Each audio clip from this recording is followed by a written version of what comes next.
தெரியும். அந்த பட்டியலை அவரிடத்தில் அனுப்பி இவர்களை எல்லாம் நான் அமைச்சராக நியமிக்க இருக்கிறேன், உன்னுடைய அபிப்பிராயம் என்ன என்று கேட்டு அமைச்சரவையை அமைத்தார் என்றால் அந்த வலிமை, அந்த சக்தி புரட்சி தலைவருக்கு மட்டுமே இருந்தது என்பதுதான் திராவிட முன்னேற்ற கழக வரலாற்றில் பேரறிஞர் அண்ணா அவர்களுக்கு பிறகு புரட்சி தலைவருக்கு மட்டுமே அந்த வாய்ப்பை பேரறிஞர் அண்ணா அவர்கள் கொடுத்தார், மதித்தார்.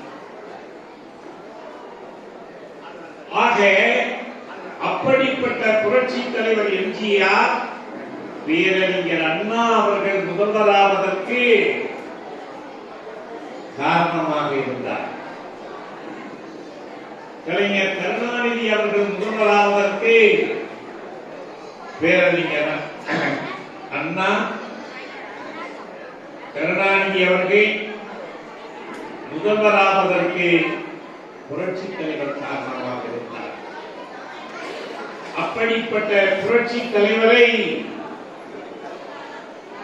சுயநலத்திற்காக திமுகவை விட்டு நீக்கிய பொழுது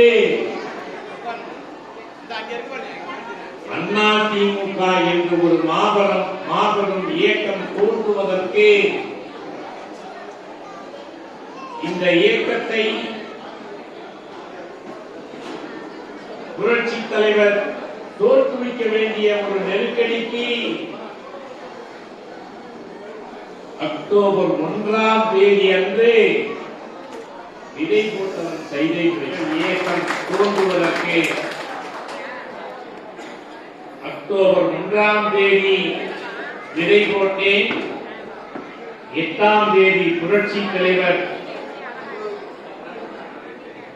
திருக்கழுக்குன்றத்திலே அண்ணா சிலையை திறந்து வைத்துவிட்டு பேசினார். இரவு லாயட்ஸ் காலனியிலே பேசினார்.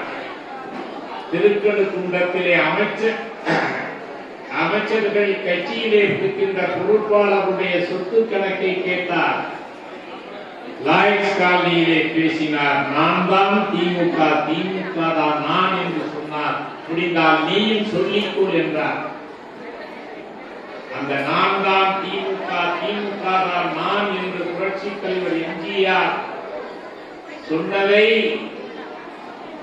அவரை கட்சியை விட்டு நீக்கியதற்கு பிறகு 6 மாத குழந்தையாக தேர்தல் களத்திலே இருந்த புரட்சி தலைவர் அண்ணா திமுக என்ற மாபெரும் மக்கள் இயக்கத்தினுடைய முதல் வெற்றியாக திண்டுக்கல் நாடாளுமன்ற தேர்தல்